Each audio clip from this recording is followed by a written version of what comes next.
Hello, hello, it's Jenny, your Vintage Soul Crafter. Thanks so much for tuning into my YouTube channel. And today I thought we could talk about estate sales.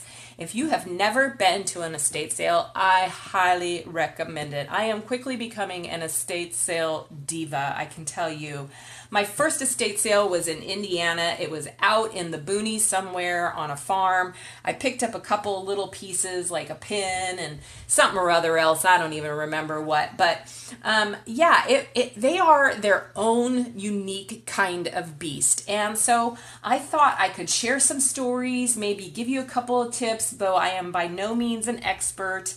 I am learning a lot, and I think that there probably isn't anything except maybe one thing that I love more than vintage items, and that is the hunt and search and acquisition of vintage items. Whatever it is, when you set out to find something and then you find it, and it's so fun. I love it. I've loved it since I was young. I love doing it with my mom.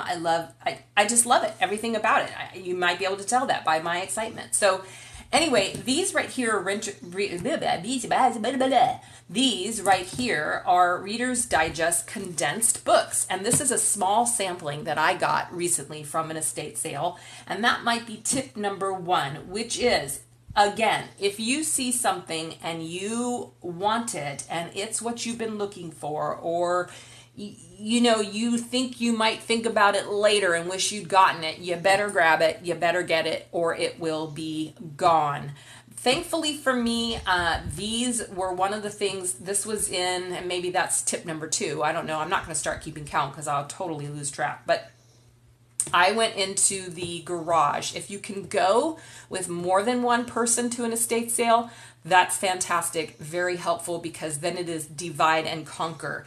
And because things are usually sectioned out, so a lot of times there'll be a garage section and there's a backyard section, but things aren't necessarily in the backyard, like only backyard stuff. So I'm going to put a link for estatesales.org or estatesales.com. I'm not sure which it is, but you can find estate sales wherever you are, pretty much in the entire United States. I'm not sure about overseas where you might go, but anyway, you can Google it and you can find estate sales near you, and just go to check it out. Each one has their own unique story, and I want to talk a little bit about that too. So the Reader's Digest condensed books were in the garage, and it was a bunch of guys in the garage looking at the tools and this and that and whatever. And so they really were not interested in these. And it was like 120, I exaggerate, but it felt like it, degrees or something like that in the garage. And I was sweating buckets, and all of these had the dust covers on them. And I didn't want to open each and every one up to try to see what year it was or what the inside cover looks like. But I started to, and I bought several, and I got them home, and I realized I'd only bought like maybe 7 or 8, and they were like four for $2 or something like that. So 50 cents each or something or other. And, but then I got home and I started to think about it, and I texted my friend Bonnie. And I'm like, you know what? A really good estate sale diva would have made an offer on those books. I didn't know how many there were at the time. I just knew that there were a lot in this garage. And I didn't. And she's like, well, do you want to go back? I'll meet you there. So I went back, and she met me there, and they were still there because they were in the garage with a bunch of tools, and the guys were interested in them. So I said to the guy, what will you take for all of those Reader's Digest condensed books? And he gave me this amazing price, and I left with almost 200 Reader's Digest condensed books. So don't be afraid to make an offer, to ask how much somebody wants for something, and go for it. The really cool thing about these, and I am working on getting them listed in my Etsy store, taking pictures of them, is these covers. These make fantastic junk journals, albums. You can glue up the page blocks and make a box, by carving out the inside. You can make a memento keeper's box for the inside of them. They have some pretty nifty pictures. Of course, I won't be able to find one right when I need it. That was not very exciting. This one's kind of not really the best example of some of the pictures, but they do have some pretty cool, you know, that retro vintage vibe picture kind of thing. But really, they are a perfect size for creating junk journals. As you can see, this one's going to need some work. I mean, they were out in a garage with lots of temperature changes, and so these older ones especially, you know, the glue gives way and they break, but no big deal. I can recreate bindings for these, and they make really good, nice journals. And I am actually also working on journaling kits that I'll share with you in just a minute to go with these if you so choose. These will be available, and I mean, there's just so many different. Look, this one is from like let's see, I looked at it a minute ago, 1986. So it has that kind of marbleizing, tie-dye-ish, you know, more mod looking kind of feel to it. A much sturdier. They started using a different, I don't know if this was leather. No, I'm sure this is just like a vinyl. But it's interesting to see the difference between all of these as they went. I think they started in the early 1950s. I want to say 1954, 1955. I could be wrong about that. Don't quote me. And they had, you know, in the 50s and 60s, these kinds of pictures. This is going to be a botanical or nature journal.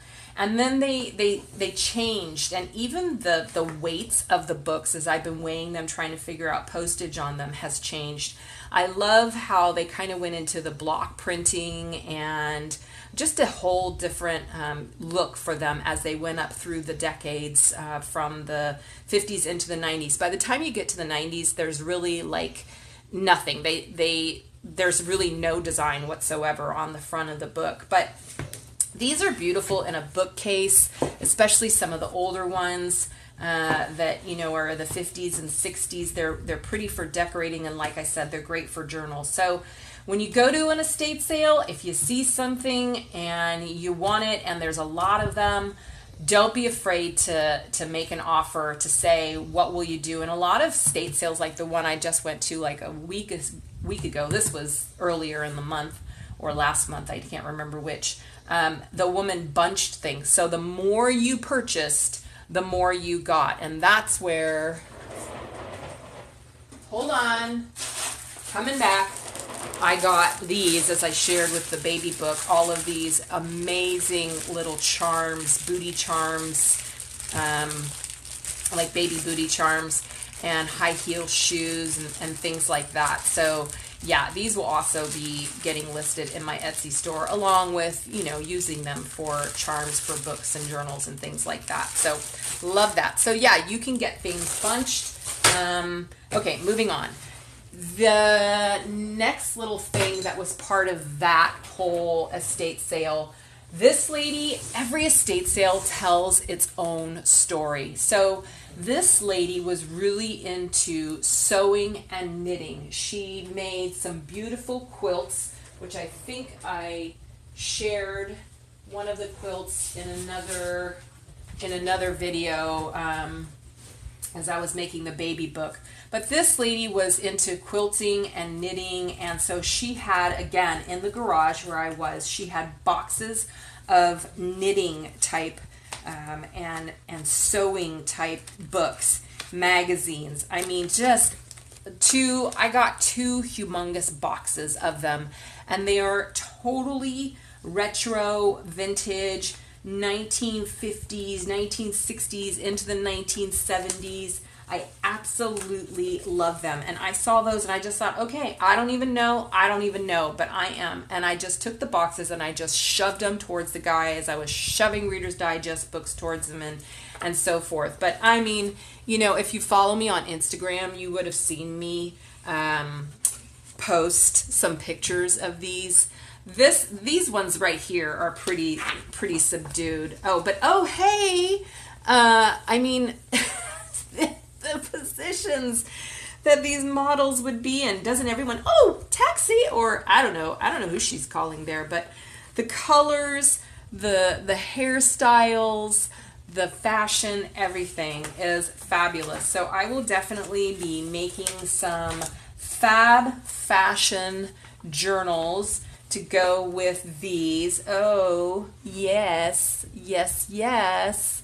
And I mean, like, don't you just love it? I love it. I'm not sure what they're looking at, but something has definitely got their attention over there. There was several Vogue magazine knitting, sewing magazines. Oh, look at this one. I mean, yes, everybody needs a needle crafted yarn, hot pink, especially with the bouffant hairdo. This is, I don't know, I don't see a date on this one, but you can pretty much figure it out just from looking at the outfit. And then these needlework and crafts. This is 1968. And look at the rug. I love it. I love these bright, vibrant colors that they had and used. And so, because I found this at the estate sale, where the lady was probably an avid reader because she had all those Reader's Digest books. She was a sewer, a knitter, a crocheter, and really that was her story.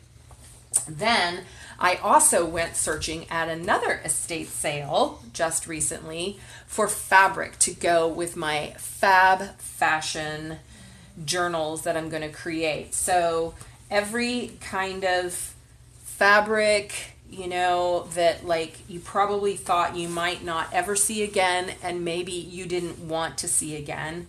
And at this estate sale that I just went to, this lady was an artist. She was a sewer. She had lots of fabrics and did some sewing and whatnot.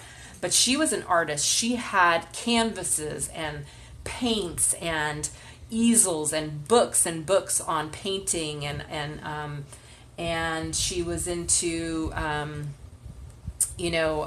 blah, blah. What else? Yeah, just all of those kinds of art books. And she was the one that was into the jewelry making. That's where I got all of these little charms and stuff. She had earrings. She had all kinds of jewelry making things that she was into. So I just love when you go to these estate sales that there's stories. You enter into the stories of these people and their lives, and you learn so much about them, and I just love that, and I love to honor the items that were obviously meant something to them, and I'm not talking about hoarders. I haven't seen a situation that's like that, and it just reminds me of my own space, my own little craft space here, and probably a lot of people who are creators and artists and crafters and whatnot, that those spaces are sacred to us in a way. And so I love that you can go to an estate sale and you can honor the person's memory, and you can honor the things that were precious to them by purchasing them and by repurposing and reusing them. So yeah, I mean, look at these fantastic fabrics that I got. This is actually a jacket. Oh yeah, baby. I have the little belt that goes with this as well, and it's like that tweedy sort of nubby fabric. Admittedly, this lady probably had a little too much polyester in her closets. Very I don't know, when was polyester, like 70s, 80s? Yeah, thereabouts. But I love it, and these, just wait for it. Wait, I know. Look. Oh, this fabric right here. It's like, feels like wool. I don't know. It would probably be so itchy, but that color, that pattern, yeah. So fabrics, lots of fabrics. These are pants actually, and these, were already kind of torn, so she must have been going to repurpose them for something. I don't know what, but these fabrics, along with all of the different magazines that I got, and they will be turned and transformed into some really fun journals, journal kits, and things like that. So yeah, so when you go to an estate sale, like I said, if you can divide and conquer, that is really valuable. One person can take on one area, another person can take on another area. Do not be afraid to make offers for things. To say, hey, will you go any lower than that? If they don't want to, they'll tell you. They'll say no, or they'll say the more you buy, the better I can do on that. Or just be polite and say, hey, can you do any better on that? And then I have to share with you the sad thing about not getting there when it opens. And be prepared, by the way, to stand in line, because with a lot of these, they're in small homes and they will only let a few people in at one time. And so you may have to wait in line. And if you don't get there on time, if you do go and you go to the website and you see something that you like and you want, like this last sale, there were these things, these garden things that I saw, these metal, plant stands, very 50s, 60s, love them. And I had to watch because I didn't, and I haven't gotten there on time yet. And still I leave with a whole bag full of items.